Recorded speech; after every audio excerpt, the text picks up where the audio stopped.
Medical care through Social Security. 30 years ago, the federal government was spending nothing on general health activities.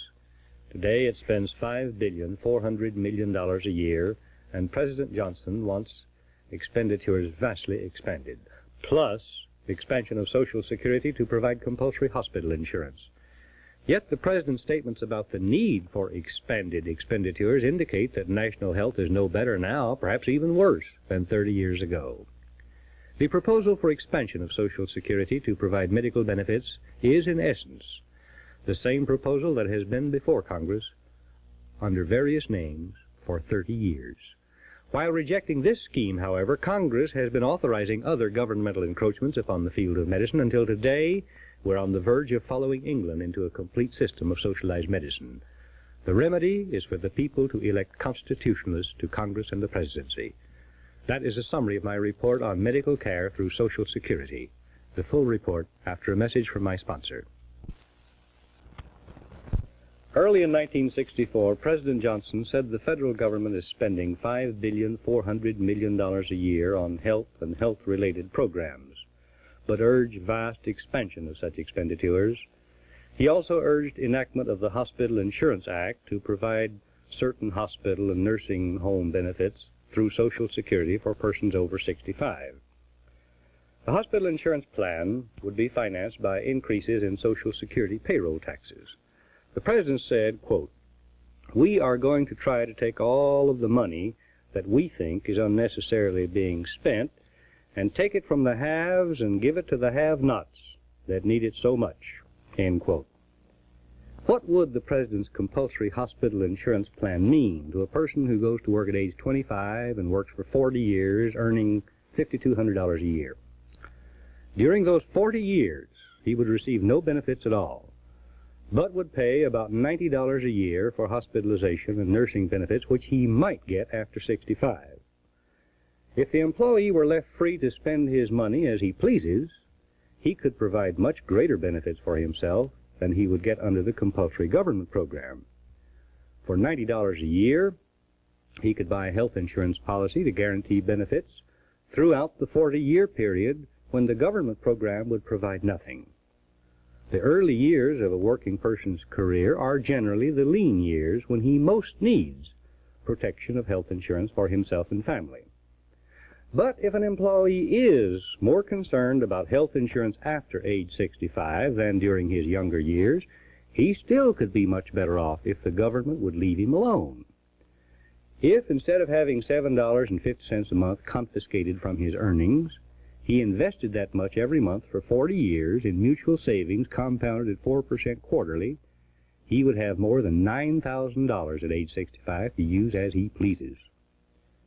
What does the President mean by saying that his administration is going to try to take all of the money that he thinks is unnecessarily being spent? Whose money is he talking about? He is talking about money which workers earn. He apparently means that he considers workers too stupid to spend their money properly. He's going to take it away from them and spend it in a way that seems proper to government officials. The President's promise to rob the haves for gifts to have-nots may be good for getting votes, but it reveals a distortion of facts. His hospital insurance program would confiscate money from workers to pay hospital benefits for hundreds of thousands of persons over 65 who are infinitely better off financially than the workers being forced to pay for the benefits. The fact that a President of the United States even proposes a compulsory national hospital insurance program is proof of the widespread ignorance of or contempt for our fundamental law. The grant of power which the people of America made in the Constitution to the federal government begins with the phrase, "all legislative powers herein granted." The last two articles of the Bill of Rights, the 9th and 10th Amendments to the Constitution, reaffirm this doctrine that the Constitution is a binding contract of government, delegating to the federal government all the power it can legally exercise, denying it any power not granted. Nothing in the Constitution grants power to the federal government to engage in activities involving social insurance, health insurance, or medical care. Consequently, all programs or proposals for such activities, including the existing Social Security system and all federal aid for medical facilities, research, education, are unconstitutional. But standing for the health of our people has popular appeal. Liberal politicians can buy votes by promising free medical care. Social planners who want to convert our free society into a socialist state find willing listeners when they decry the high cost of medical care and claim that government could eliminate the painful consequences of illness.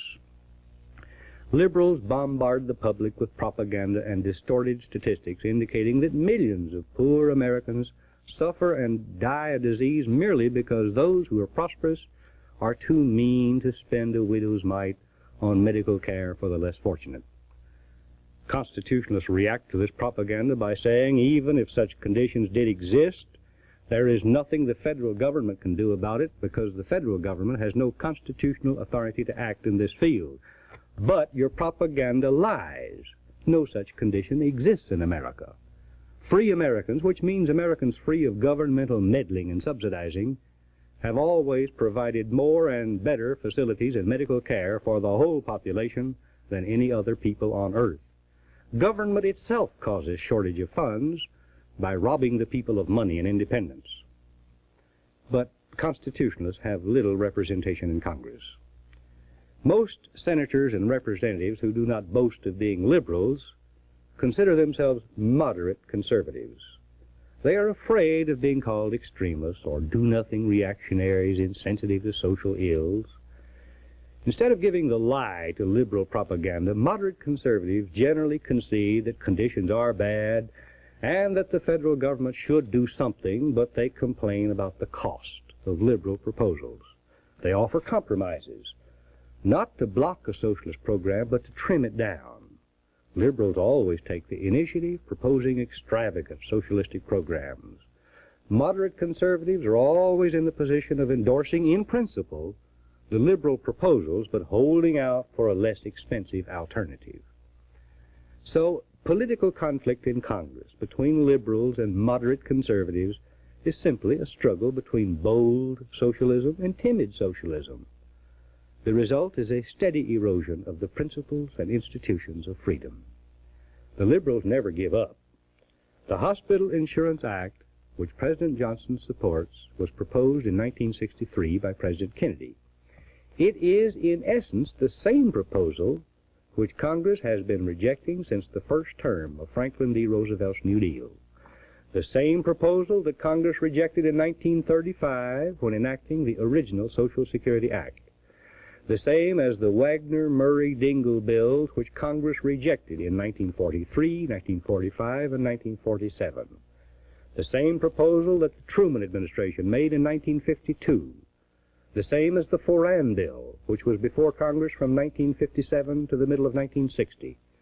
And the same as the King-Anderson bill, which was before Congress from 1961 through 1962.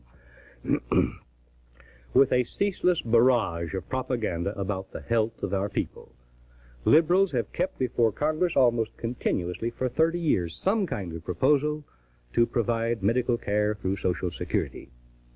If they ever get such a proposal enacted into law, they will have achieved a major victory.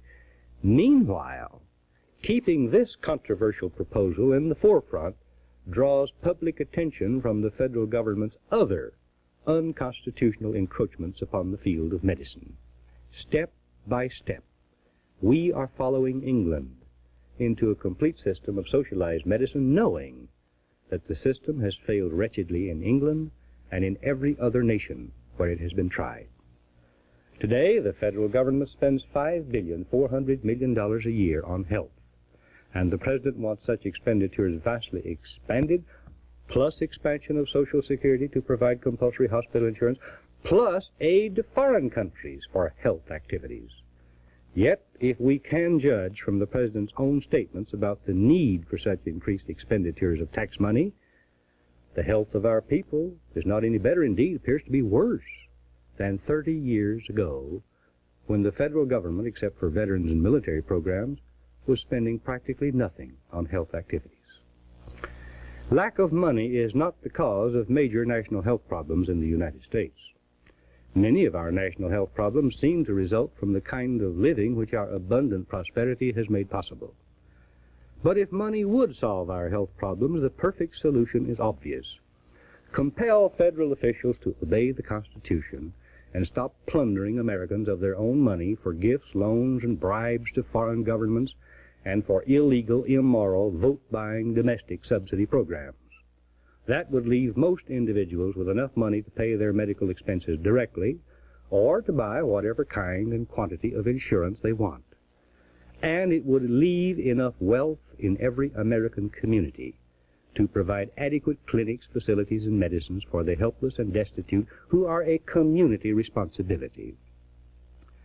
The current Hospital Insurance Act, supported by the Johnson administration and by liberal Democrats in Congress, and the modern Republican alternative sponsored by liberal Republicans like Jacob Javits of New York and Thomas Kickle of California, must be defeated. Even if they are defeated, however, similar bills will come up again in every session of Congress until the socialists get all they want. The ultimate remedy, therefore, is for the people to find and elect in the Congress and the presidency men who understand and respect the Constitution and who will therefore eliminate all federal activity in the field of private medicine. Goodbye. God bless you. For the documented text of this broadcast, send 25 cents to Dan Smoot, Dallas 14, Texas, and ask for 446. Medical care through Social Security. 6 copies, $1.